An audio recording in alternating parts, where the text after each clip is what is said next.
Hi everyone, it's Bella here. So in this video, I'm going to show you guys how I install and use our Photoshop actions. Now this is a picture that we're going to be working on, and I've actually already gone ahead and added a backdrop to it. I'm going to go ahead and show you guys the before. So this is where we started, and with some retouching and adding the backdrops, this is where we ended up. I made a separate video where I talked about how I install and use our digital backdrops in my studio work. So if you're interested to see how I go ahead and do that, then please go ahead and check that video out. There is a color layer already applied, and it is this color balance layer that I added and tacked onto our subject, just so that the subject connects with the background, and that allows us to now have a very cohesive color palette in which to build upon. Now it's time to install our actions. Now when you first download your actions, you're going to find them in your downloads folder. Now the way to install your actions is quite simple. You just double click and it will automatically open up in Photoshop. You can locate your actions in the actions panel. If you don't have the actions panel open, you can find that under Window and Actions.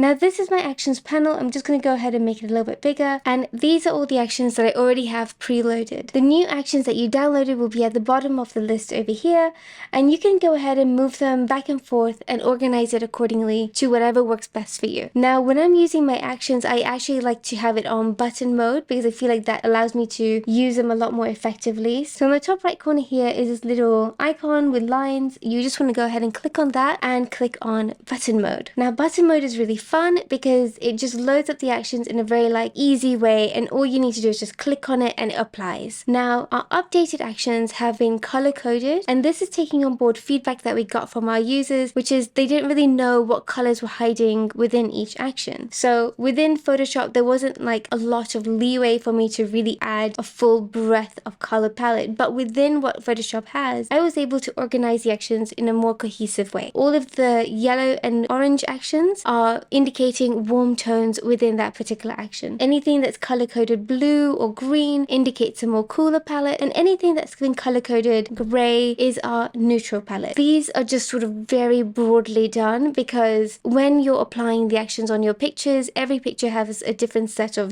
variables, but it's just to give you an indication to what's hiding within that action. On that note, I'm going to go ahead and put the actions and clip it onto the side panel over here because this is where I like it to live, next to my history and properties, and we are going to get started with editing this picture. The first step when it comes to color toning for me is having a look at the photo and just getting a sense of what it wants. So this photo is giving me very painterly, fine arty vibes, and I have a feeling that the colors that I can apply on top of it and the color direction that we can go into could be something very painterly, fine arty, a little play on cool tones, and maybe a little bit of warm tone as well to give it that sort of old masters feel. Now I have a rough idea of what I'm looking for, so I'm going to jump right into the actions and see what's hiding in that. It always helps to have a little bit of an idea, and if you don't have an idea, that's absolutely fine too. Our actions are also here to help you decide which color direction you want to go into. So the first step I'm going to do is run some actions.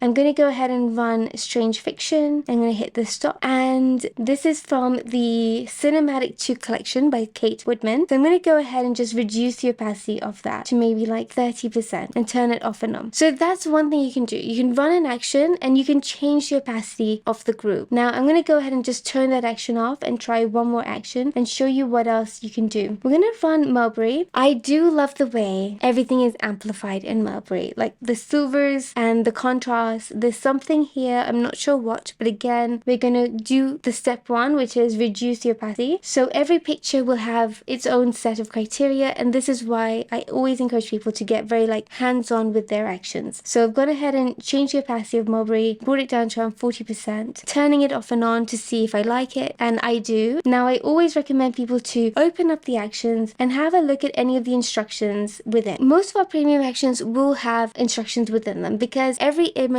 is different, and this is what allows us to tailor the action to our image. So for example, in Mulberry, if I open it up, it says paint with black brush on mask over subject where it is too dark. Now I'll turn this off and on, and I don't really see any part of my subject that is too dark. Our other instruction here says paint black on white mask on where it is too bright. So for example, if I turn this off and on, perhaps it is a little bit too bright on her headpiece. So for demonstration purposes, I'm going to go ahead, click on our layer mask, make sure that my brush is set to black and keeping my opacity at 100% and my flow low, I'm just going to go ahead and brush whatever on this image it feels a little bit too bright, and in that case that would be the headpiece. So I'll just brush it and turn this off and on just to see, and a little bit more there. And then the last tip that I would give when people are using our actions is to turn the layers on and off. Go through the layers. There's a solid color layer here. We can see it's set to opacity 5%, and have a look at what they're doing. So if I push this to 16 or 20%, turning it off and on, the warmth of that layer is coming through, and this is now how I can customize each action to the image. So this is what I always recommend people to do, is go through the actions, open them up, have a look at the instructions, and then if you want, go through the individual layers and start pushing and pulling some of the adjustments accordingly to suit. Now I did want some of that warmth in the image, so moving on I could always just leave it, but I'm going to push it back to 5% where we started, and I'm going to go ahead and show you another thing you can do when it comes to creating color depth with these actions. So we're going to go ahead and run one more action, and I liked that warmer tone that I could see in that layer, but I want it with a little bit more depth. So I'm going to go ahead and click on a warm tone action. So for example, I think I'm going to go with Inferno, hit OK. It's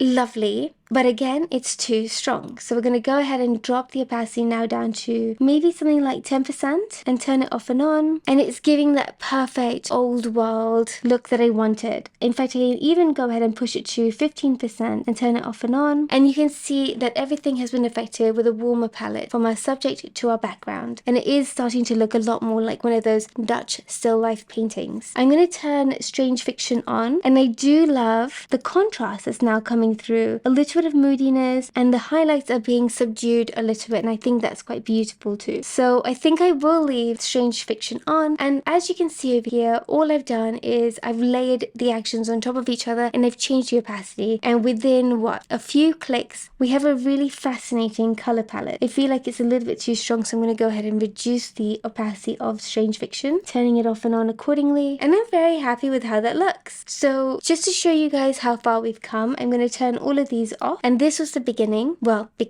as you know, post retouching and adding the digital backdrop. Now I'm going to turn on all the actions that we've added. 1, 2, and 3. So these actions are from various collections. Strange Fiction is from the Cinematic 2 collection by Kate Woodman. Marbury is from Enchanted collection that I created. And Inferno is from the Fairytale collection created by Lillian Liu. It's so fascinating to me to see how all the different actions can just be thrown on top of each other and then modified to suit the image. This is exactly the color direction that I wanted, and within a few clicks we were able to achieve it with not a lot of effort. So I hope you enjoyed watching this video. I hope there was something in here that you were able to take away, and if you do go ahead and use any of our actions or products on your work, then please go ahead and tag us on Instagram and Facebook, because we would love to check it out and also give us a chance to feature you too. It's always fun to see what our community gets up to. I hope you enjoyed this video and have a great day. Bye!